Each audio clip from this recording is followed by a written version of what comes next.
El 1 de septiembre de 1939, Hitler invade Polonia.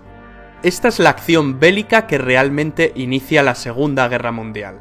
La Segunda Guerra Mundial es la contienda más devastadora que la humanidad jamás ha conocido. Pero para entender cómo se llegó a este punto debemos remontarnos años atrás, por lo menos al final de la Primera Guerra Mundial. El Tratado de Versalles había puesto fin a la Gran Guerra, y la Gran Alemania había salido muy perjudicada tras perder territorio y serle impuestas desproporcionadas compensaciones que debía pagar a los vencedores. Los alemanes necesitaban de un líder que les guiara como pueblo, y que les hiciese recordar tiempos pasados. Por eso surge un tipo como Hitler, un pintor frustrado que supo canalizar la rabia y los anhelos de todo un país.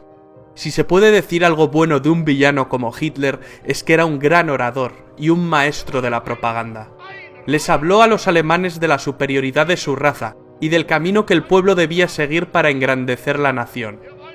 Hitler, a golpe de discurso, se erigió en el líder del Partido Obrero Alemán, transformándolo en el Partido Nacional Socialista Alemán, de ideas nacionalistas, supremacistas, racistas y un fuerte componente antisemita y antimarxista.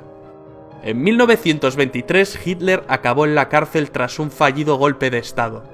En su encierro aprovechó para escribir el Mein Kampf, Mi lucha, libro desquiciado de escasa calidad literaria que acabaría siendo el evangelio del nazismo.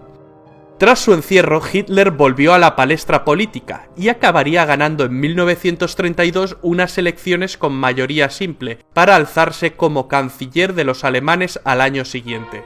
Nace el Tercer Reich, el tercer gran imperio alemán, en una coyuntura de crisis económica a nivel mundial. Rápidamente, bajo una apariencia de legalidad, Hitler establece un régimen totalitario liquidando las instituciones democráticas de la República de Weimar, mediante una ley habilitante. Se arresta a los diputados del Partido Comunista de Alemania y se los confina en campos de concentración. La persecución de los judíos por parte del nazismo se convierte en una política activa. El Führer hizo caso omiso de las obligaciones que para Alemania señalaba el Tratado de Versalles, creando un fuerte estado militar, con tímidas protestas de Francia e Inglaterra. En el año 1938 empezó a poner en práctica su política de expansión territorial, incorporando a Austria entre sus dominios. Ese mismo año, Hitler amenazó con desencadenar una guerra europea, a menos que los Sudetes, una zona fronteriza de Checoslovaquia con una mayoría de etnia alemana, fueran cedidos a Alemania. Para resolver el asunto se sentaron a hablar en Múnich alemanes, franceses, ingleses e italianos. A los checoslovacos ni les invitaron.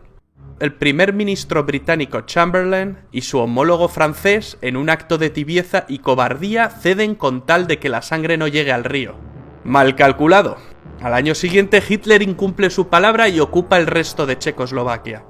Churchill criticó duramente a Chamberlain con la frase: «Hemos preferido el deshonor a la guerra, tendremos el deshonor y también la guerra». Y así fue. Para construir un gran imperio, los planes de Hitler pasaban por la anexión de Polonia. Polonia era un país surgido del Tratado de Versalles. Sus tierras antes habían pertenecido a Alemania, a Austria y a Rusia. A los polacos se les había concedido una franja de tierra para que el país tuviese una salida al mar Báltico a través del corredor de Danzig, partiendo Alemania en dos. Agosto de 1939. El comunista Stalin y el anticomunista Hitler, dos líderes totalitarios, sorprenden a medio mundo con el pacto Ribbentrop-Molotov, un tratado germano-soviético de no agresión. Dos enemigos irreconciliables firmaron no atacarse.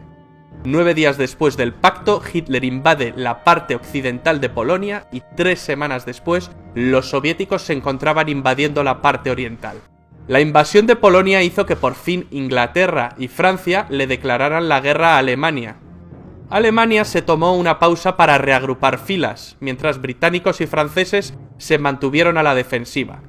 Los periodistas llamaron a este periodo la Guerra de Broma. Los ingleses mandaron tropas a Francia para frenar a los alemanes, la Fuerza Expedicionaria Británica. Las tropas francesas e inglesas se parapetaron tras la línea Maginot, una línea defensiva construida tras la Primera Guerra Mundial que los franceses creían inexpugnable. Durante este periodo de calma, la Unión Soviética atacó Finlandia. No fue un paseo, ni mucho menos. Los soviéticos sufrieron innumerables bajas. Finalmente, las fuerzas soviéticas no cumplieron su objetivo principal, el de conquistar Finlandia. Solo lograron conquistar algunos territorios fronterizos. Hitler pensó que el Ejército Rojo era un ejército débil formado por infrahombres. El Führer, muy crecido por sus avances anexionistas y ante la pasividad de buena parte de los líderes europeos, mueve ficha constantemente. Ocupa Dinamarca y Noruega. Los alemanes finalmente acabaron con la guerra de broma en mayo de 1940, tras atacar simultáneamente Luxemburgo, Bélgica, Países Bajos y Francia. El método es el anteriormente utilizado en Polonia, la Blitzkrieg o Guerra Relámpago. Consiguieron meter sus tanques Panzer por un lugar que se pensaba impenetrable para un ejército mecanizado moderno. El bosque de las Ardenas. El ejército aliado quedaría rodeado.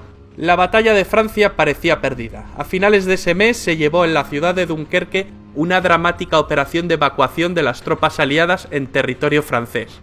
Alemania pudo haberle asestado al ejército aliado el golpe final, pero algún tipo de milagro debió ocurrir porque Hitler dejó escapar a más de 300.000 soldados. ¿El motivo? No se sabe. Hoy en día es un debate que sigue suscitando innumerables teorías. La batalla de Francia no duró mucho más. El 22 de junio, Hitler se reunió con varios altos oficiales franceses, quienes solicitaron un armisticio. Hitler seleccionó el mismo lugar y el mismo vagón de tren donde se firmó el armisticio con Alemania en la Primera Guerra Mundial. Esta vez se invertían las tornas, y Alemania ocupa el asiento del bando vencedor. Así se puso fin a la guerra en Francia. Francia se dividió en dos, una porción ocupada que incluía París y otra no ocupada controlada por un gobierno colaboracionista con sede en Vichy, presidida por el mariscal Philippe Pétain. Se la conoció como la Francia de Vichy. Charles de Gaulle inmediatamente se declaró en contra del gobierno de Vichy y proclamó la Francia libre. Llamó a sí mismo a formar la resistencia francesa. Italia y Alemania, las dos potencias fascistas, estaban unidas desde 1936 en una agrupación que Mussolini denominó el eje Roma-Berlín. Mussolini, el líder del partido fascista italiano, viendo la facilidad con la que Hitler conquista países, siente que ha elegido el bando ganador. Se ha apropiado de Albania y se ha sumado a los alemanes declarándole la guerra a Francia e Inglaterra. Il Duce, emulando a Julio César, quiere ampliar más sus posesiones, ya que Italia, al igual que Alemania, había llegado tarde al reparto colonial. Sus planes pasan por conquistar Grecia y Egipto, pero Hitler tuvo que salir al quite para ayudar a los italianos, que más que una ayuda en la guerra suponen una carga. Los italianos no pueden con los griegos, pero llegarían refuerzos. Finalmente los alemanes invaden Grecia a través de Bulgaria. Mussolini luego atacaría las bases británicas de Egipto desde Libia. El objetivo era tomar el Canal de Suez, la puerta del imperio colonial británico. ¿Pero qué había pasado en Europa tras la derrota de Francia? ¿Qué fue de los británicos? Churchill, nuevo primer ministro tras la dimisión de Chamberlain, rechaza firmar un armisticio con Alemania. Hitler decide ir a por todas. Pero conquistar Inglaterra no será tan fácil por su condición insular. Los ingleses consiguieron defender heroicamente su isla en la batalla de Inglaterra, una batalla que se libró sobre todo en el aire, la Luftwaffe contra la RAF. Churchill pronunciaría otra de sus grandes frases: "Nos dejó muchas. Nunca tantos debieron tanto a tan pocos". Durante más de un año Inglaterra soporta la guerra en solitario. Los nazis bombardean durante meses las ciudades más importantes de Inglaterra. Hitler cree dominar la situación y se ve como claro vencedor, pero los ingleses resisten y dan la batalla. A finales de año, Adolf Hitler se entrevistó con el general Franco en Hendaya, una localidad francesa que hace frontera con España. Hitler quería que España entrase en la guerra de parte de las potencias del eje. Al final no llegaron a un entendimiento. Franco estaba dispuesto, pero el país atravesaba una enorme crisis tras la Guerra Civil Española. España, si bien prestó apoyo logístico, optó por el papel de no beligerante. Hitler había logrado que Hungría, Rumanía y Bulgaria se unieran a las fuerzas del eje. Solo faltaba Yugoslavia, Un cambio de gobierno en este país precipitó su invasión en abril del año 41. Hitler soñaba con un imperio alemán que abarcara desde el río Rin hasta el Volga. Es en este momento cuando Hitler decide ampliar fronteras y emprende la Operación Barbarroja, la invasión de la Unión Soviética. La gran motivación era el petróleo ruso. A Stalin, antiguo aliado de Hitler, le pilla un poco por sorpresa. No se esperaba que Hitler rompiese su alianza tan pronto. La invasión se había demorado con la invasión de Grecia y de Yugoslavia. Finalmente, en junio de 1941, los alemanes movilizan entre 3 y 4 millones de soldados. En un primer momento, los alemanes ganan campañas y terreno con facilidad. En un mes, Bielorrusia y las repúblicas bálticas previamente ocupadas por la URSS estaban en manos alemanas. Hitler calculó que pocos meses de campaña bastarían para tomar Moscú, pero el crudo invierno llegó, y los ejércitos de Hitler se quedaron a las puertas.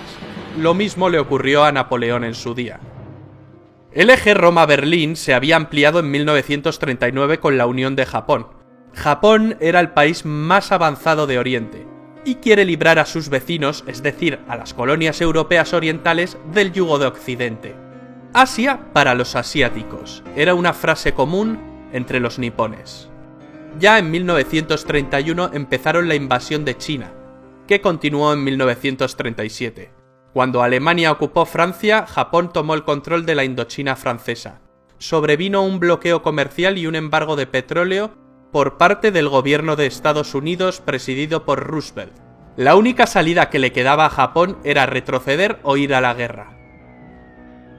Los japoneses atacaron por sorpresa la base americana de Pearl Harbor, en Hawái, en diciembre de 1941. El gigante dormido despierta y Roosevelt pronuncia su famoso discurso de la infamia en el que declara el estado de guerra entre Estados Unidos y el Imperio japonés. Tras Pearl Harbor, los japoneses invaden Hong Kong y en cuestión de meses Singapur, Birmania, Tailandia, las Indias Orientales holandesas, Filipinas...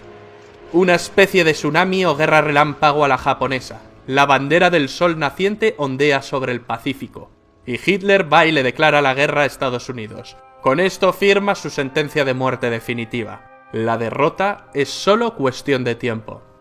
Una batalla naval empieza a librarse en el Pacífico. En el Atlántico la batalla se venía librando desde el principio de la guerra. En este escenario, los U-Boot alemanes hunden una cantidad enorme de barcos aliados. La mayoría barcos de abastecimiento. Para evitar la sangría, el papel de la inteligencia aliada fue clave, concretamente con el desciframiento de la máquina Enigma usada por los nazis. Algunos expertos señalan que la guerra se acortó 2 años por este motivo. En el Pacífico, en 1942, los americanos consiguen vengarse de Pearl Harbor 6 meses después, concretamente en la batalla del Midway, un duro revés para los japoneses, donde pierden 4 portaaviones. Las tornas se habían empezado a invertir. En Europa, Churchill aprueba bombardeos masivos sobre la población civil alemana. Mientras, en el norte de África, las tropas alemanas de Rommel y las italianas ganan algunas campañas, pero son derrotadas en las batallas del Alamein, que marcan un cambio de rumbo. Los alemanes no consiguen llegar al Canal de Suez, y con ello el plan de Tenaza de ir a por las reservas de petróleo de Oriente Medio se desvanece. Los alemanes también planean conquistar los campos petrolíferos del Cáucaso. Es entonces cuando Hitler decide dividir sus fuerzas e ir a por Stalingrado, con el objeto de asestarle un golpe moral a Stalin, pues era la ciudad que llevaba su nombre. Mala jugada por parte del Führer.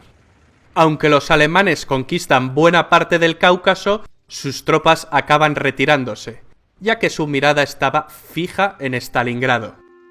A principios de 1943, los alemanes se rinden tras la larga batalla de Stalingrado, la más sangrienta de la historia de la humanidad.